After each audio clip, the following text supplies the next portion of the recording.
बिस्मिल्लाहिर्रहमानिर्रहीम, अस्सलामु अलैकुम। आप देख रहे हैं प्रोग्राम तब्दीली और मैं हूं आपका मेज़बान सलमान मिर्जा। जनाब, कौमी और सूबाई असेंबलियों की तहलील से पहले ही ये सवाल हर किसी ने उठाया कि इंतखाबात आखिर कब होंगे, मगर आज तक कोई हतमी तारीख या फैसले का ऐलान नहीं किया जा सका। साबका हुकूमत जो पाकिस्तान डेमोक्रेटिक अलायंस पर मबनी थी, जिसमें नून लीग सबसे बड़ी और मजबूत जमात थी और पीपल्स पार्टी उनकी इत्तेहादी थी, आज ये दोनों जमातें एक दूसरे की मुखालिफत करती हुई नजर आ रही हैं और अब निगरां हुकूमत से मुतालबा कर रही हैं कि इंतखाबात 90 रोज में होने चाहिए। केयर टेकर को चेयर टेकर नहीं बनना चाहिए और यूं गुज़िश्ता रोज पाकिस्तान पीपल्स पार्टी की जानिब से बड़ा मुतालबा सामने आया कि 90 रोज के अंदर इंतखाबात होने चाहिए। सेंट्रल एग्जीक्यूटिव कमेटी इजलास के बाद करते हुए पीपल्स पार्टी के रहनुमाओं का क्या कहना था, पहले जरा सुन लीजिए फिर आगे बढ़ते हैं। 90 दिन के वक्त में जो टाइम मुक़द्दस है आइन के मुताबिक, उसमें इलेक्शन होना चाहिए। हमारा कोई मौक़िफ़ में तब्दीली नहीं आई है। जो हमें वहाँ कहा गया था वो यही था कि देखिए, इसकी वजह से कोई डिले नहीं होगी। ये नए डीलिमिटेशन की बुनियाद पर आप डिले नहीं कर सकते इलेक्शन। इंटरिम गवर्नमेंट जो है इस वक्त केयर टेकर गवर्नमेंट है, वो एक किसी ने कहा कि चेयर टेकर गवर्नमेंट ना बन जाए। आइन में लिखा है 90 दिन में इलेक्शन होंगे, एक जगह नहीं लिखा, 3 जगह लिखा है। और जनाब, सिर्फ पाकिस्तान पीपल्स पार्टी ही नहीं बल्कि मुस्लिम लीग नून भी जल्द अज जल्द इंतखाबात का मुतालबा कर रही है। मुस्लिम लीग नून के सेक्रेटरी जनरल एहसन इकबाल ने गुज़िश्ता रोज ना सिर्फ पीपल्स पार्टी के तहफ़्फ़ुज़ात का जवाब दिया बल्कि खुद भी जल्द इंतखाबात का किया। क्या कहना था एहसन इकबाल का, जरा सुन लें फिर आगे बढ़ेंगे।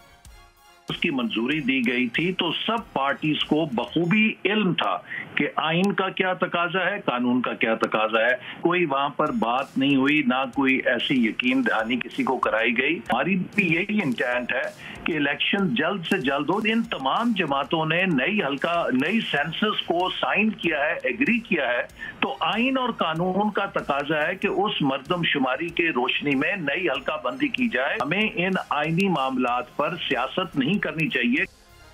और जनाब, अब यहां इंपॉर्टेंट पॉइंट यह है कि दोनों बड़ी जमातें मुतालबात, तहफ़्फ़ुज़ात और खदशात तो जाहिर कर रही हैं, मगर खुद जब ये हुकूमत में थी तो उन्होंने क्या कहा था, एक नजर उस पर भी डाल देते हैं। 5 अगस्त को साबिक वज़ीर आज़म की ज़ेर सदारत होने वाले मुश्तरका मफादात कौंसिल के इजलास में नई मर्दमशुमारी की मुत्तफ़िक़ा तौर पर मंजूरी दी गई, जिसमें चारों सूबाई वज़राए आला और वफाकी वज़रा और इदारा शमूरियात समेत दीगर मुताल्लिका महकमों के हुकाम भी शरीक थे। जहां यह फैसला किया गया कि आइंदा इंतखाबात नई डिजिटल मर्दमशुमारी के तहत होंगे, जिसके बाद साबिक वज़ीर कानून आज़म नज़ीर तारड़ का कहना था कि मुश्तरका मफादात कौंसिल के तमाम 8 अराकीन ने मर्दमशुमारी की मुत्तफ़िक़ा मंजूरी दी है।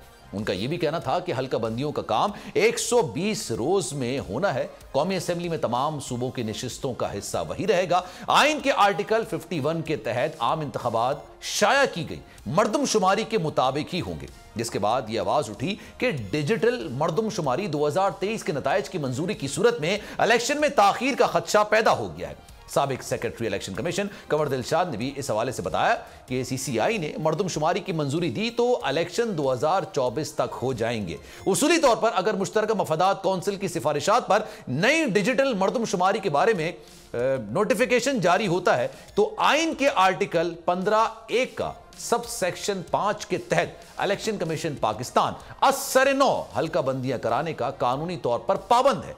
ये आवाज, ये सवालात और ये फैसला सबके सामने था, मगर उस वक्त पीडीएम हुकूमत और इत्तेहादियों में से किसी ने तहफ़्फ़ुज़ात का इजहार किया ही नहीं। और अब ना सिर्फ साबका हुकूमती इत्तेहादी तहफ़्फ़ुज़ात का इजहार कर रहे हैं बल्कि नून लीग भी जल्द अज जल्द इंतखाबात का मुतालबा करती हुई दिखाई दे रही है। तो यहां सादा सा सवाल यह है कि क्या साबका हुक्मरान जमातों ने निगरां हुकूमत और इलेक्शन कमीशन को इस काबिल छोड़ा है कि वो नई मर्दमशुमारी के तहत हल्का बंदियां करके 90 रोज में इलेक्शन करवा सकें।